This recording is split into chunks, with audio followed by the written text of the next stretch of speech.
아나니아라 하는 사람이 그의 아내 삽비라와 더불어 소유를 팔아 그 값에서 얼마를 감춤해 그 아내도 알더라. 얼마만 가져다가 사도들의 발 앞에 두니 베드로가 이르되 아나니아야 어찌하여 사탄이 내 마음에 가득하여 내가 성령을 속이고 땅값 얼마를 감추었느냐. 땅이 그대로 있을 때에는 내 땅이 아니며 판 후에도 내 마음대로 할 수가 없더냐. 어찌하여 이 일을 내 마음에 두었느냐. 사람에게 거짓말한 것이 아니요 하나님께로다. 아나니아가 이 말을 듣고 엎드려져 혼이 떠나니 이 일을 듣는 사람이 다 크게 두려워하더라. 젊은 사람들이 일어나 시신을 싸서 메고 나가 장사하니라.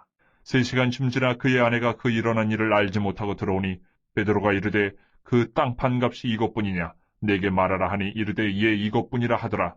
베드로가 이르되 너희가 어찌 함께 꾀하여 주의 영을 시험하려 하느냐. 보라 내 남편을 장사하고 오는 사람들의 발이 문 앞에 이르렀으니 또 너를 메어 내가리라 하니 곧 그가 베드로의 발 앞에 엎드려져 혼이 떠나는지라. 젊은 사람들이 들어와 죽은 것을 보고 메어다가 그의 남편 곁에 장사하니 온 교회와 이 일을 듣는 사람들이 다 크게 두려워하니라. 사도들의 손을 통하여 민간의 표적과 기사가 많이 일어나며 믿는 사람이 다 마음을 같이하여 솔로몬 행각에 모이고 그 나머지는 감히 그들과 상종하는 사람이 없으나 백성이 칭송하더라. 믿고 주께로 나오는 자가 더 많으니 남녀의 큰 무리더라. 심지어 병든 사람을 메고 거리에 나가 침대와 요 위에 누이고 베드로가 지날 때에 혹 그의 그림자라도 누구에게 덮일까 바라고 예루살렘 부근에 수많은 사람들도 모여 병든 사람과 더러운 귀신에게 괴로움받는 사람을 데리고 와서 다 나음을 얻으니라.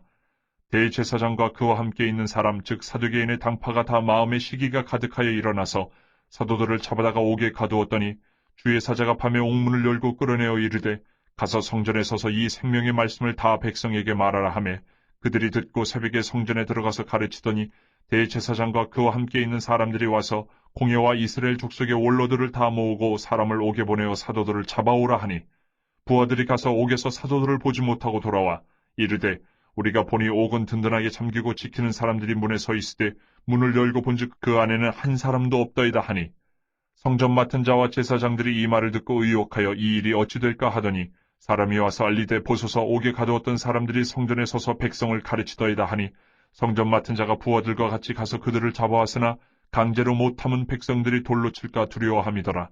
그들을 끌어다가 공회 앞에 세우니 대제사장이 물어 이르되 우리가 이 이름으로 사람을 가르치지 말라고 엄금하였으되 너희가 너희 가르침을 예루살렘에 가득하게 하니 이 사람의 피를 우리에게로 돌리고자 함이로다. 베드로와 사도들이 대답하여 이르되 사람보다 하나님께 순종하는 것이 마땅하니라. 너희가 나무에 달아 죽인 예수를 우리 조상의 하나님이 살리시고 이스라엘에게 회개함과 죄사함을 주시려고 그를 오른손으로 높이사 임금과 구주로 삼으셨느니라. 우리는 이 일의 증인이요 하나님이 자기에게 순종하는 사람들에게 주신 성령도 그러하니라 하더라. 그들이 듣고 크게 노하여 사도들을 없이하고자 할세 바리새인 가말리엘은 율법교사로 모든 백성에게 존경을 받는 자라. 공회 중에 일어나 명하여 사도들을 잠깐 밖에 나가게 하고 말하되 이스라엘 사람들아 너희가 이 사람들에게 대하여 어떻게 하려는지 조심하라. 이전에 드다가 일어나 스스로 선전하며 사람이 약 400명이나 따르더니 그가 죽임을 당함에 따르던 모든 사람들이 흩어져 없어졌고 그 후 호적할 때에 갈릴리의 유다가 일어나 백성을 꾀어 따르게 하다가 그도 망한즉 따르던 모든 사람들이 흩어졌느니라. 이제 내가 너희에게 말하노니 이 사람들을 상관하지 말고 버려두라. 이 사상과 이 소행이 사람으로부터 났으면 무너질 것이요 만일 하나님께로부터 났으면 너희가 그들을 무너뜨릴 수 없겠고 도리어 하나님을 대적하는 자가 될까 하노라 하니 그들이 옳게 여겨 사도들을 불러들여 채찍질하며 예수의 이름으로 말하는 것을 금하고 놓으니 사도들은 그 이름을 위하여 능욕받는 일에 합당한 자로 여기심을 기뻐하면서 공회 앞을 떠나니라. 그들이 날마다 성전에 있든지 집에 있든지 예수는 그리스도라고 가르치기와 전도하기를 그치지 아니하니라. 사도행전 5장을 읽으십시오. 하나님의 은혜와 능력으로 교회가 부흥합니다. 사도들이 예수님을 증거하면서 놀라운 표적들을 행하지만 심한 고난도 받게 됩니다. 유대 종교 지도자들은 사도들에게 아예 예수님을 증거하거나 가르치는 일을 하지 말라고 합니다. 그러나 사도들이 사람보다 하나님을 순종하는 것이 마땅하다면서 예수 그리스도를 증거하는 일을 쉬지 아니합니다. 그래서 종교 지도자들은 그들을 죽여버리고자 합니다. 그러나 사도들은 예수님을 위하여 능욕받는 것을 오히려 기뻐하며 복음을 전하고 가르치는 일을 멈추지 않습니다. 사도들이 날마다 어디에 있는지 예수님이 그리스도이심을 가르치며 전도하기를 쉬지 아니하였다는 사실을 알려주는 구절은 어디입니까? 42절.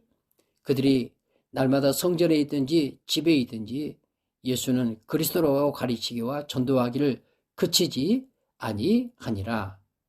아멘. 하나님 아버지, 그렇습니다. 하나님의 은혜와 능력으로 교회는 부흥할 수밖에 없고 또 부흥합니다. 십자가의 피 묻은 복이 증거되어지는 곳에 죽은 영혼이 살아나는 역사가 있습니다. 그 영혼이 또 다른 사람에게 예수를 전하여 하나님 허다한 영혼들이 주님께로 구원하고 돌아오는 구원의 역사를 이루시는 부흥의 역사, 하나님의 일인 것을 주님 앞에 고백합니다. 하나님 아버지여, 이 하나님의 은혜의 복음이 증거되는 것을 회방하고 방해하려고 하는 세력들이 끊임없이 계속될 것이지만, 그러나 우리 하나님 아버지, 우리에게 성령 충만함과 담대함을 주시어서 어떤 회방과 어떤 방해의 세력 가운데서도 예수가 그리스도이심을 증거하는 일을 쉬지 않게 하여 주시옵시고, 하나님 아버지, 그리하여 날마다 우리 사랑하는 믿음의 식구들을 통해서 구원받는 자 수가 더해가는 예수 부흥의 역사가 힘있게 일어나게 하여 주시옵소서. 예수님 거룩하신 이름으로 기도드리옵나이다. 아멘.